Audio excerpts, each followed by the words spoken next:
12 miles past the last gas station in rural Washington, 19-year-old Chloe pulled her beat-up 2012 Honda Civic onto a gravel driveway that seemed to be swallowed by the giant pine trees, her GPS having lost signal 20 minutes ago, which left her relying on a hand-drawn map to find the secluded artist's cabin she had booked for a solo weekend getaway to clear her head after finals week.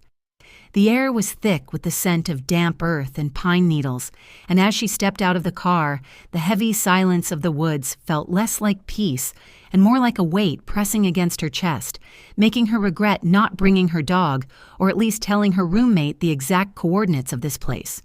She grabbed her duffel bag and headed toward the cabin, a small timber structure with windows that looked like hollow eyes reflecting the gray, overcast sky. And as she fumbled with the rusty lockbox, she felt a prickly sensation on the back of her neck, like someone was staring at her from the tree line.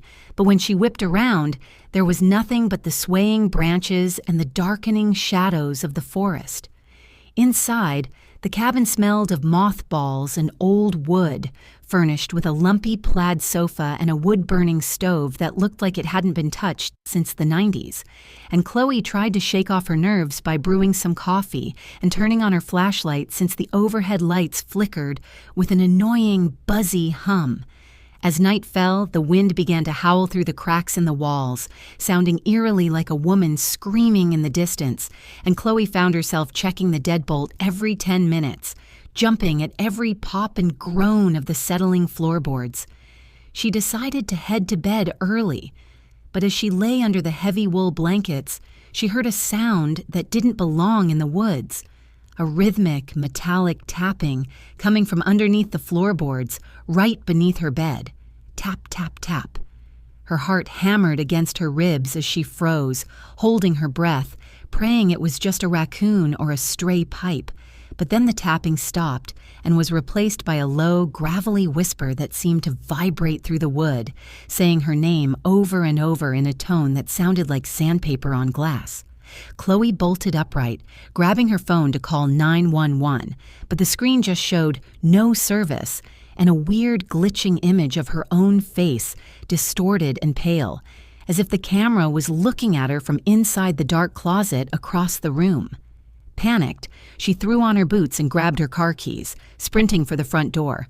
But when she swung it open, she gasped.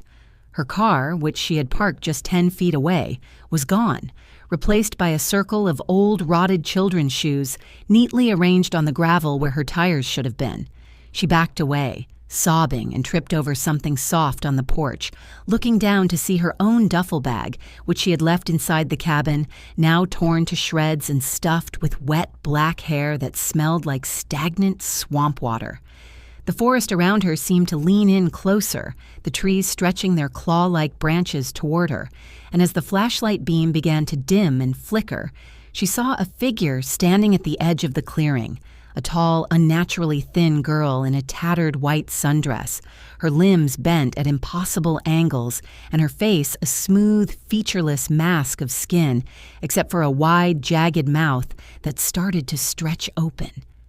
Chloe turned and ran back into the cabin, slamming the door and pushing the heavy dresser against it. But the tapping started again, louder this time, coming from the walls, the ceiling, and the windows simultaneously until the whole structure was shaking with the force of whatever was trying to get in. She scrambled into the small bathroom, locking herself in the cramped space, and huddled in the bathtub with her head in her hands, listening to the sound of the front door splintering into pieces as the heavy footsteps of something heavy and wet thudded across the living room floor.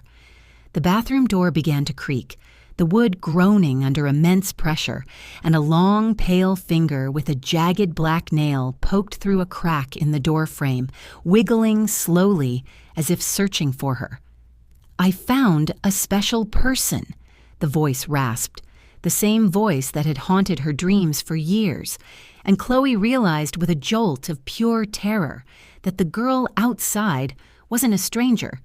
She was wearing the exact same silver locket Chloe had lost at a summer camp 10 years ago, the one that had been buried with her best friend who had vanished in these very woods.